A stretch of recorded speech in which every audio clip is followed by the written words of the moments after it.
السلام عليكم ورحمة الله وبركاته. daawadayaasha Horumarka TV kusoo dhawaada mar kale barnaamijkeena. Anigoo ah Shukri Guchir, waxaa joogaa magaalada Toronto. Maanta qof aad qaali noogu ah marti noogu ah barnaamijka iyo wareysi cusub. Gabadha la yiraahdo Ashwaaq Maxamed Xuseen, all the way from Nairobi. Gabadhan waxay matashay Soomaaliya Miss Golden Africa 2021. Ashwaaq kusoo dhawaada barnaamijka. Thank you so much, Abai Shukri. Welcome to the Quran badan ay soo dhaweysay. aadi ugu leedahay marka aad ugu faraxsanahay wax lagu farxo waliba ani aad proud ugu ah gabar xijaaban dhaqankeeda ka muuqdo ma sha Allah luqadeeda ku hadlayso oo tartan caalami ah la galayso gabdho badan oo ajaanib ah wadamo kale ka yimaaday nooga waran tarjubadaada say ahayd how you experience was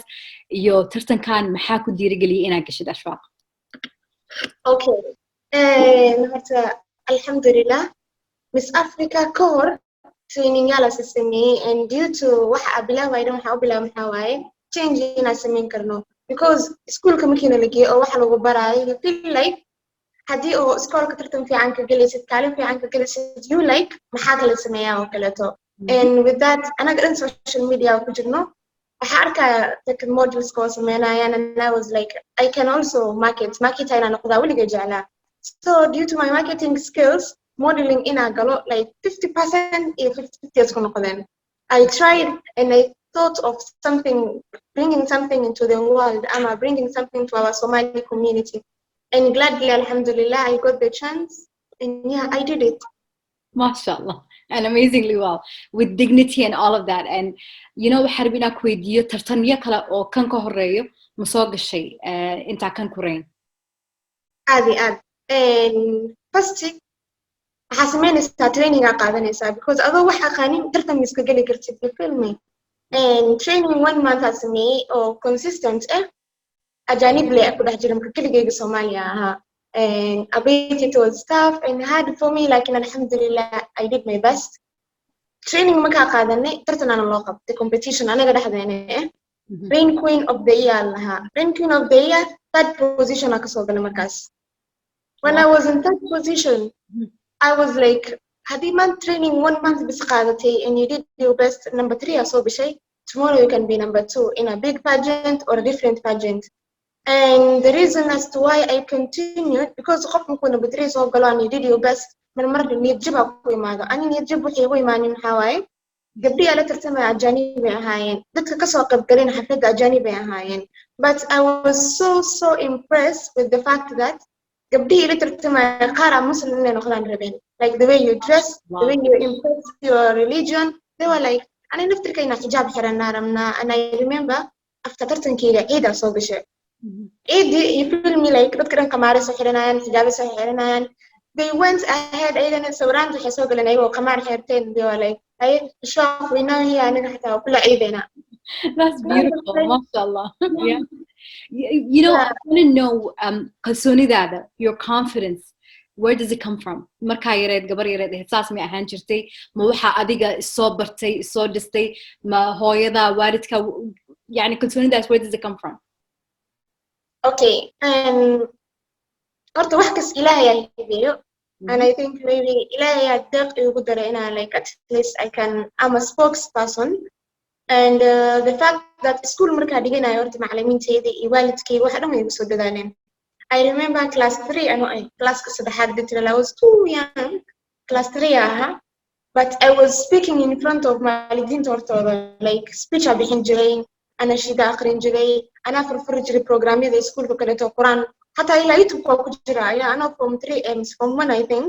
ana Quran aqrinayo barnaamijka dhan ala furfuraysid so you like confidence ka dhan waa lagu soo baray so it's not that hard standing in front of people talking to them or wax cusub soo bandhigaysid ما شاء الله تبارك الله دادا waxaas ka cabsado ayagoo kalsooni qabo laakiin marka dhigtaan dadka soo hor istaag ama qof la hadal wixii leeyahay ma yani hadalku ma fiicni marka ma sha Allah tabaaraka rahmaan adoo gabar yar that's amazing daadadana I guess dadku waa la wadaagi karnaa because part of the pageant introduction ka ay ku xiran tahay meeqa sana jirtaa okay ani 22 years ajira okay ina ka weynaa isku maleeyani ما شاء الله مسكحيا internally gudaha ka tahay ما شاء الله which is amazing. So you know waxaan rabaa inaan ku weydiiyo markaa pageantka ku jirtid marmar waxaa jiro shuruudo dadka lagu xukumo khaasatan gabdhaha waxaa lagu leeyahay bikini xiro saana aragnaa qaabkaaga rabnaa inaan aragno jirkaaga siduu yani how did you avoid waxaas sidee marxaladaas uga gudubta aad tiraahdo you know what aniga waxa ay gabar muslimad ah muxajaba ah on top of that then how did you avoid that whole conversation? Okay. wax kasta waxaa la wax fiican laga fiiriyaa ani I tried my best like markii oo xataa marketer aad tahay companyal oo bigger brands oo discount fiican mise lacag fiican mise share fiican ku siinayaan they tell you like kan waxa yasi even though wajiga waa ku qarinayna xataa so you like wax guri meel xun inuu ka galana waa laga fiican yahay so I was like I can't do something or dinteena ka soo horjeedo dhaqankeena ka soo horjeedo sumcadaadana dilaayo. So with that my coach she is not African way or Gale but she is really impressed with our religion sana wada qamno like go'aankeen adag way ka hesho horta because si kasta hadii fiiriyo waxay ku dhahaysaa anyway way tijaabisay she was like ishwaaq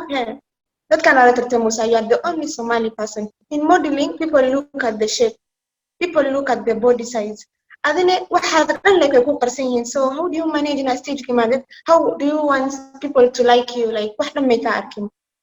yes you walked yes you talked but in modeling ma ka soo anaysid your walk dhan inuu bedel meel raba jirka meel dhaqdhaqaaqaya jiro oo dadkarnayaan wow that was walk adam man arkayeen ana hade wax kasto la sameeyo walk hadii la imaado oo dharkeeni kulli bisin jirna ebil ku galo I still think I can win a day because markii la baxay maanta kale ka soo qaato salahan we going for an out libis qurux badan aan xirtaa soo maahan libis qurux badan marka xirtid why do you think marka qof kale ma ku arka ma jaanib ay ku arkaan you look beautiful maxay u dhahayaan not because we exposed our body but darku wuu soo saaray right hadiya and marka my coach waxa ku dhahay wax kasto la maro since I'm the first person or Africa tartan jaanib ka soo galay I don't want to have a bad name like Shwaq started this while wearing this. Will get next so blam I want it to be like Shwaq wax kasta sameysay dinteeda ku dhigtay dharkeeda iyo hidaheeda iyo Soomaalinimadeeda iyo Muslimnimadeeda meel may uga dhacin even if it's a winning thing or it's a losing thing wax kasta u martay and my coach supported me in that wax kasta agencyasha igu xirayso agents oo dinteena iyo waxaan dhan sameynayaan so agents kama kay igu xirtay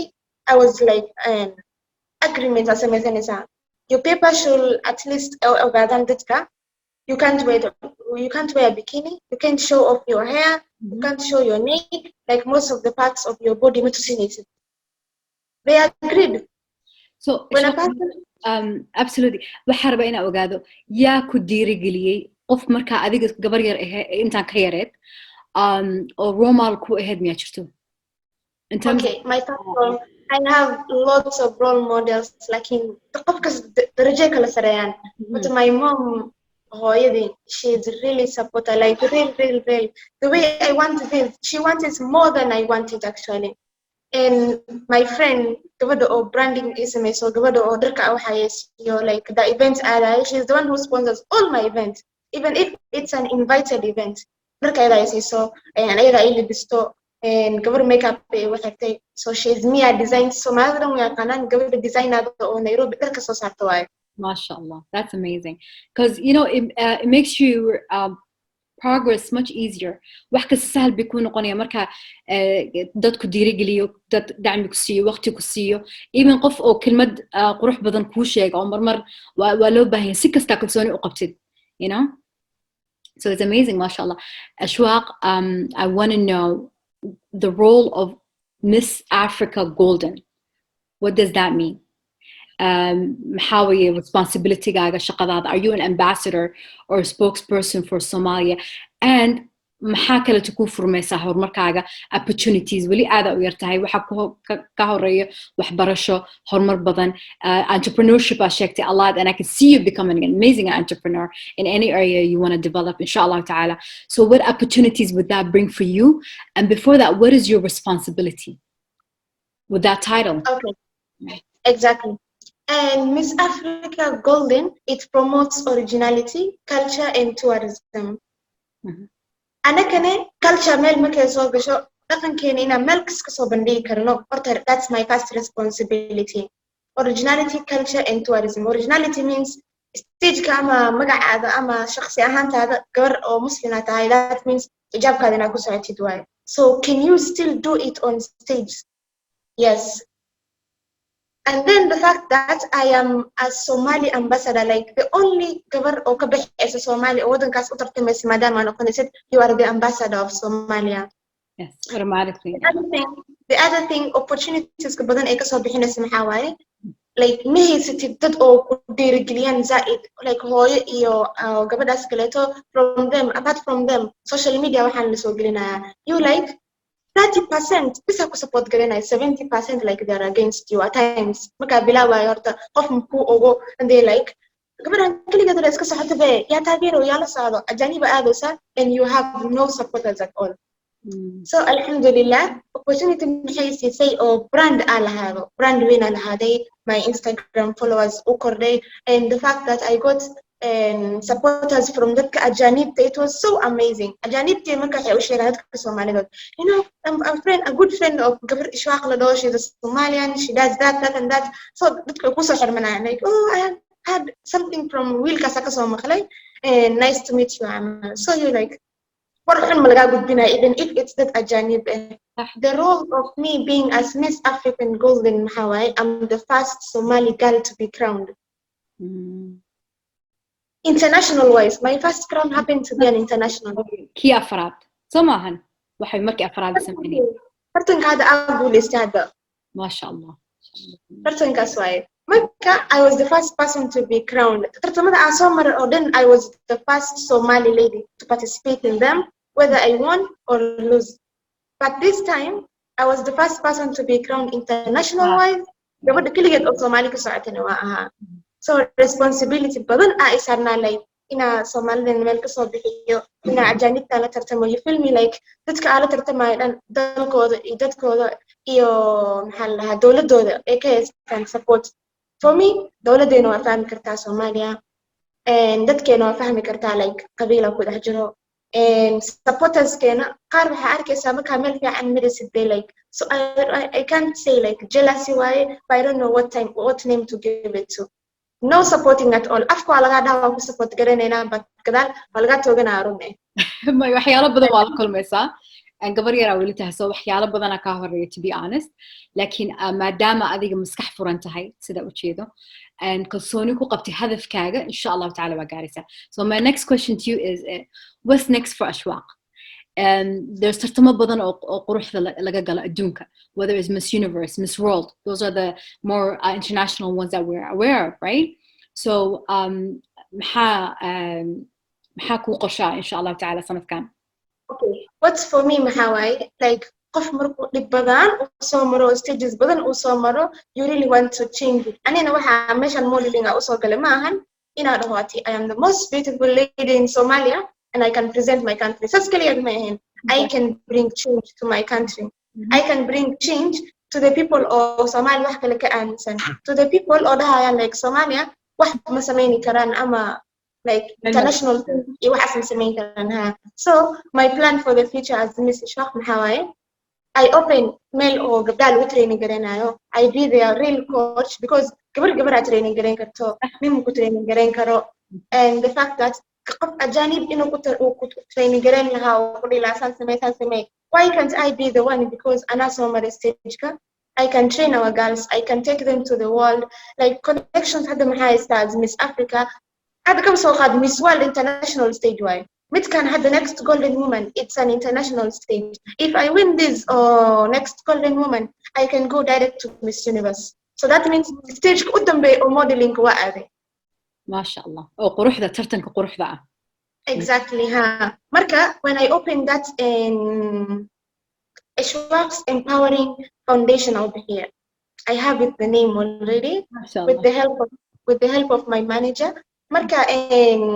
alhamdulillah I want to have it gym أو سمين ربها أو قبلها أو سمين like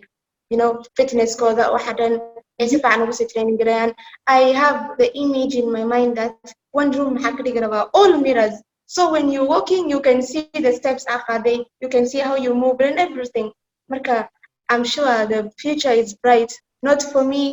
but for all of us. Like gabdhaha u baahan inay kasoo qayb galaan. Yeah, I love that. And you know, the fact that inaad rabti inaad la sheergelisid, inaad dadka rabti inaad dhiirgelisid,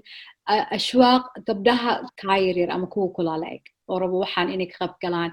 oo aad tahay riyadooda inay tahay waxyaalo badan oo waxa ku jiro annaga communitygeena stigma ah markii la maqlo modeling waxa leeyahay oo gabadhan dadka hortooda isku walaaqaysaa bla bla bla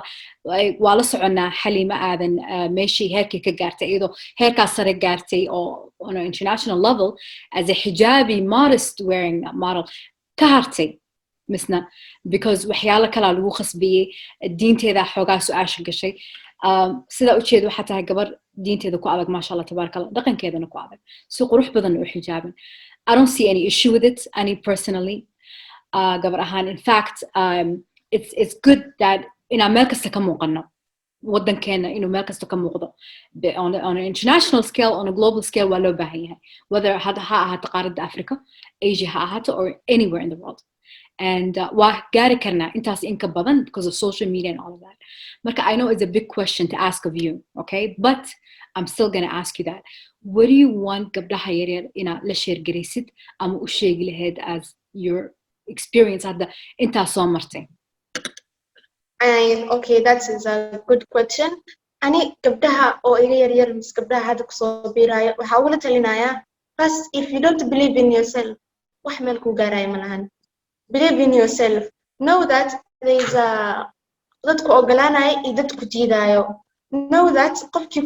si xun kula hadlo there is a way to approach them like qof negatively kula hadla if you answer them in a negative way then dadka or real people ki ahaysata it might affect them in a way so always qofkii si xun kula hadla hata be positive in them or leave their comments don't even reply to them so ayagaas kusoo laabanayaan the other thing waxa waaye qof oo ku dhiirigelinayo qof oo diintaada ku dhiirigelinayo oo ku dhahay dhaqankaada ha xumaynin diintaada si fiican ugu support gareey and be close to your parents when you are so close to your parents wax kasta ku hagaagayaan because the foundation ka dhan guriga kasoo bilaabanaysaa if you don't have any support from your family and hooyada haddii media camal soo istaagtay your mom supports this and you'll be like and social na ka jawaab marabo it's like waalidkaaga way ku diideen dhiirigelintaada iyo dadka interview ka qaaday xataa maxay sadahayaan gabadha waalidkeeda ma la rabaan why is she doing this you know wax markay wax fiican ay yihiin waalidkaa kale ku support garanayaan though we know in the industry waxyaabo badan ka dhaco but haddii wadada fiican aad ku soconaysid oo hooyada ku support garanayso oo dalkaada dadkaada ku support garanayaan it's just amazing marka trust yourself diintaada meel ha uga dhicin dhaqankaada meel ha uga dhicin and wixii ilaahay ku qoran waa helaysaa so adi dadaalka bisa u baahan tahay when you do dadaalka aad bixisid hataa haddii gaaraynin dadkaada usoo bandhigi kartaa ani at times maxaa xasuustaa things get tough for me ilaa hadda when things get tough for me I speak for myself like dadkayga weligay wax xun ma sameynin weligay meel xun ma soo istaagin in so far ay aragteen intaana soo marwa inaa laga caawiyaa rabaa can I get help weligay no markin that sport adkayga aa bixiyay aa ku helaya support and meeshas maxaa ku gaartay inaa is aaminsan tahay inaa dadkaada aaminsan tahay in dadkaada oo la hadli kartid oo dhigi kartid waxaana u baahanay if you can't speak for yourself there's no one who will speak for you that's true and Hada my next question to you is how can we support you in your next step yeah go ahead yeah ana hadda waxyaabo badan aan soo bandhigay like almost I think 10 shuruudo rules sagala ka soo baxay I'm in the last time at the marka kii tobanaad because when it comes to interviews I got a lot of interviews all the contestants ala tartamay hata hal gabar ay ugu soo xigto marna way kormartaa marna waa ka kormaraa so she's a Nigerian lady waaye and the fact that interviews hadii la dhaho brands are noqonaysa I remember ila had sanadkan dhaxdiisa bisle 6 brands are noqday ambassador like the face of their company are noqday when they want to go for an international meetings they are the ones to send me there ana u baxayo brand kadana ana soo bandhigayo and it's amazing you know brands markay u baahan yihiin gabar a female lady or ambassador it's just amazing ani hadda Soomaaliyeed ilaa hadda waxa la weydiisanaya this is the time hadda oo adka weydiisanaya only votes why it's not about anything else it's not about you taking me to that place like just vote for me. Vote Mahawai, let's make Somalia win this. Because Virgins cannot, I'm qualified, I can go to the stage. But stage kiwa are, what do I want to gain from it? Or what do I want to do in the stage? To win, Somahan. For I to win, I need the support of my people. Hal or man at the IC as your Somali I was said, hal other Udaraya. Hal kas add $1 why. We spend $1 like I think in a day $10 عمل spend قرنا هذه Somali لفيريا ما تتكلم لفيريا. So if you support me with $1, ما لا يقبل شيء. Like hal other would be I'm one more step ahead. I'll laga bixiya intaas ka badan absolutely no what we do dadka fiirsanaya linkiga hoosaa ku qoraynaa linkiga oo ashwaaq podcast lagu siinayo $1 just pull out your card is not a big deal and the other thing is even haddaa bixin karin la share garay dad kale dadka u sii sheeg ashwaaq magaca Soomaalida ku galaysa tartankan hadda soo socda and is international scale gabdho badan oo ajaanib oo wadamo badan ka yimaadi la tartamaysa insha Allah ta'ala marka keep that in mind and this is something you're very serious about waxaan ciyaar ka ma ahan and you know insha Allah ta'ala the sky is the limit any last words you want dadkina la share garaysin I have an additional thing to that yes dadka people qof kasta ma aqaan si loo isticmaalo most probably 1% niya aad ka isticmaalayna arkay ala people xidayna anaga people ma isticmaali karno people maqabno so I made a poster ko sawirkeyga oo voteske dadka Soomaali joogo they can vote with EVC number dadka Nairobi joogo they can vote with an M-Pesa number hata qofka oo Mareykanka joogo oo rabo inuu support gareeyo and he or she doesn't have a PayPal numberkeyga soo tuura so haduu xawaalo tag soo dhigo kale ka soo qaado madam shil soo dhigo anyway soo dhacaysa caadi account so I vote for myself. Okay, that's good. That's another option that you have to keep up. Exactly. That's not also a problem again after inshallah. Okay. Thank you, Habibti. Thank you so much. It was a pleasure. Yes, it was an absolute pleasure, inshallah ta'ala, and I can see you become that and much more. هذه ومحسن تهي داودياش هرمك TV ووريسيغاس signing out شكري قشير هرمك TV عليكم السلام ورحمة الله وبركاته.